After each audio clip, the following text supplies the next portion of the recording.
راجل ما عندهوش ولا ضمير ولا كرامة. استنى لما ابنه يسافر برا مصر وعمل علاقة مع مراته لمدة 2 سنين، والغريب ان هي كان برضاها، والاغرب من كده ان حماتها كانت عارفة ان جوزها بيعمل علاقة مع مرات ابنه، وكانت سايباه ولا فارق معاها خالص، ولا فارق معاها ابنها اللي اتغرب وبيسافر بره وبيشتغل عشان يبعت لهم مصاريف، فرقش معاهم ابدا. وكان المسكين ده كل شهر يبعت لهم مصاريف، يبعت مصاريف لابوه النجس اللي بيعمل كده، ويبعت مصاريف لامه، ويبعت مصاريف لمراته، ما يعرفش ان ابوه بيعمل علاقة مع مراته. ولولا صدفة غريبة هي اللي حلت القضية دي، كان المسكين ده مش هيعرف حاجة وهيفضل طول عمره متغفل.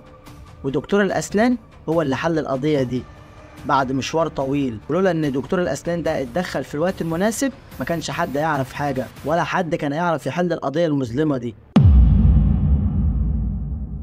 السلام عليكم، معاكم خالد علي، ورجعت لكم فيديو جديد. بس ثانية واحدة، خليك زي ما انت. هناخد بق الشاي كالعادة عشان نعرف نمخمخ. الحمد لله. الواقعة دي حصلت في الدهلية. شاب عنده 30 سنة عايز يكمل نص دينه، شاف بنت في المنطقة عنده وعجبته، خد أهله وراح اتقدم لها واتجوزها، وكل حاجة مشيت تمام، وقال لها يا بنت الناس هتيجي تقعدي مع أبويا ومع أمي عشان أنا بسافر برا مصر بشتغل عشان أقدر أجيب فلوس وأصرف عليكم. والدنيا مشيت تمام واتجوزها فعلا، وجابها قعدت مع أبوه وقعدت مع أمه، وهو كان قاعد معاها أول شهرين، وبعد ما قضى شهرين سابها في البيت وطلع برا مصر عشان يسافر كعادة الناس اللي بتطلع تشتغل برا عشان ظروف البلد وعشان يقدر يجيب مصاريف. وحرفيا الراجل ده ما كانش بينام، كان بيشتغل فوق 16 ساعة برا مصر، وكان كل شهر بيبعت مصاريف لأبوه وأمه ولمراته، والحياة كانت ماشية حلوة والدنيا مستقرة وكل حاجة تمام. لغاية بقى لما أبو الواد ده بدأ يعمل حاجات كده مش تمام. بدأ البنت تعدي يروح خابطها، يلمسها في أماكن يعني ملهاش لازمة يعني، ويحاول إن هو يقرب منها. بدأت تصرفات أبو الواد ده حاجات كده مش طبيعية بتحصل منه.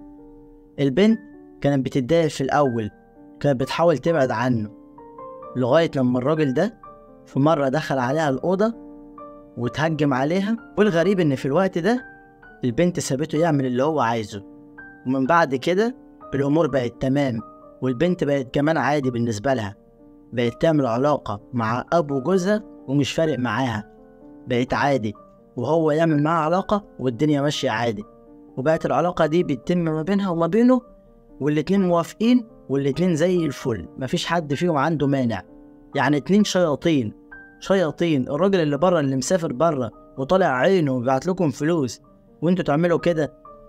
والأب كان يعني يعتبر ان هو يخلص الزراعة بتاعته ويرجع يعمل مع مرات ابنه علاقة، لغاية لما في مرة مراته اللي هي أم الواد اللي طلع بره عشان يسافر ويصرف، مراته دي اللي هي حماة البنت شافتهم هم مع بعض في العلاقة.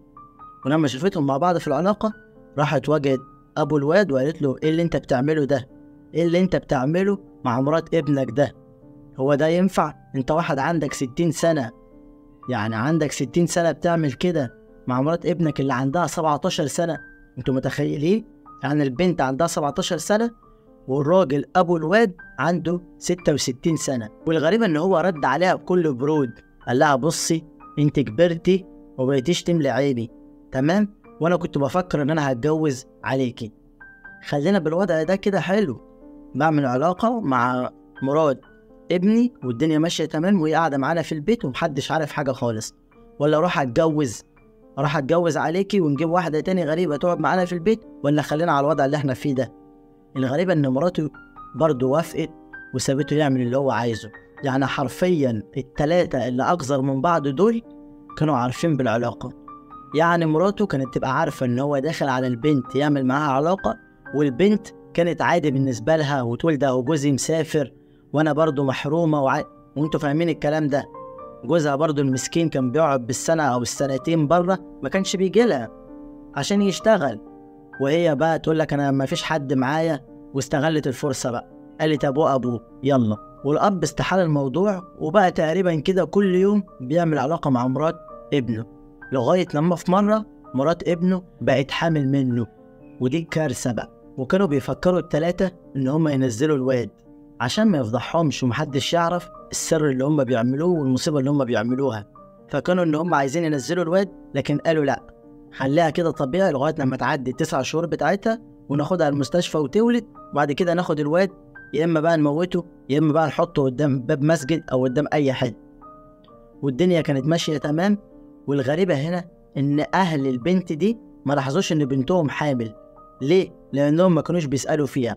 كان في مشاكل ما بين أهل البنت وما بين أهل الواد اللي متجوز البنت دي، فمشاكل ما بينهم ما كانوش بيسألوا على بنتهم، فما كانوش يعرفوا إن البنت حامل ولا مش حامل، ما كانوش بيسألوا عليه. واللي صعبان عليا في الموضوع ده الشاب اللي طلع بره عشان يصرف عليهم ويبعت لهم فلوس. كان يكلمها في التليفون: عامل إيه يا حبيبتي؟ تمام. تقول له تمام. ويكلم أبوه: عامل إيه يا حاج؟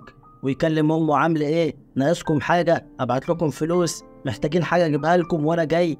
يقولوا له: لا يا ابني. وكل ده ما يعرفش إن أبوه عمل كارثة مع مراته. المهم عدى 9 شهور وخدوا البنت للمستشفى، والبنت فعلا ولدت ورجعت بالواد معاها. لكن بدل ما ترجع بيه على البيت، لا، ما رجعوش بيه على البيت. وهم ماشيين خدوا الواد وحطوه قدام باب بيت وسابوه قدام باب البيت ورجعوا البيت بقى عشان محدش يعرف حاجة خالص. لكن دايما ربنا بيظهر الحق. صاحب البيت ده فتح الباب وكان رايح على الشغل، بيبص كده على الأرض لقى طفل. قال: إيه ده؟ الطفل اللي على الأرض ده طفل مين؟ فضل بقى يبص يمين وشمال: يا جماعة طفل مين ده؟ محدش رد عليه وملقاش حد في الشارع خالص.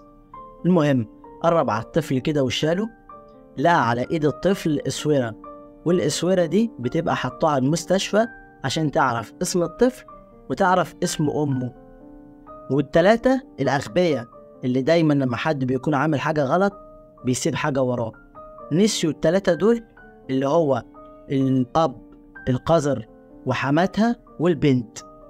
تلاتة نسيوا يشيلوا الاسورة اللي كانت محطوطة على ايد الطفل اللي مكتوب فيها اسم الطفل واسم المستشفى واسم الأم.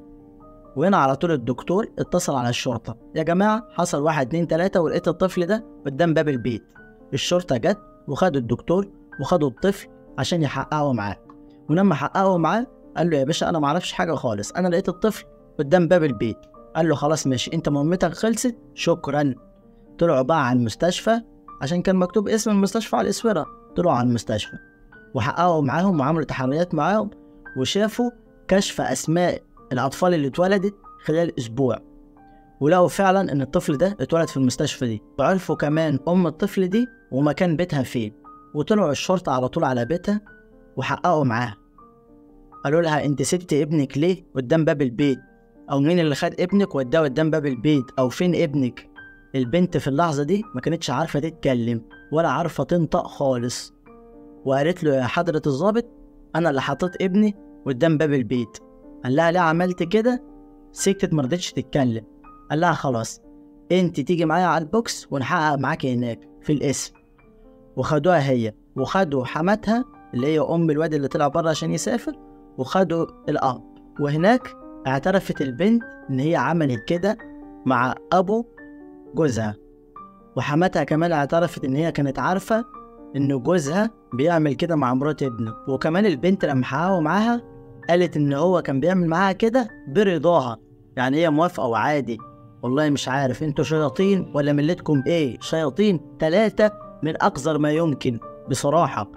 يعني انتوا الراجل يا عيني يرجع من السفر يلاقي المصيبة دي، كل شهر يبعت لكم فلوس عشان تصرفوا، وراجل متغرب بره عشان تعيشوا حياة كويسة.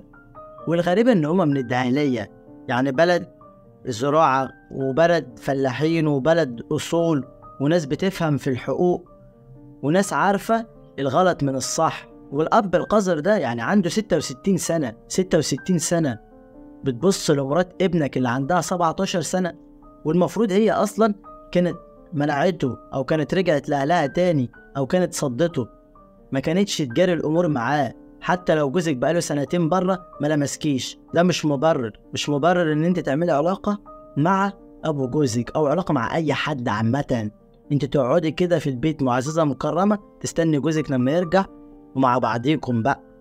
لكن تعملي كده عشان تقولي ده جوزي بقاله 2 انا ما بشوفهوش والكلام ده كله ما ينفعش. والغريب ان هي اعترفت اصلا وقالت ان بداية العلاقة ما بين ابو جوزها وما بينها بعد شهرين جواز، يعني بعد على طول ما جوزها سافر بدأت بقى المواضيع دي تبتدي ما بينها وما بين ابو جوزها.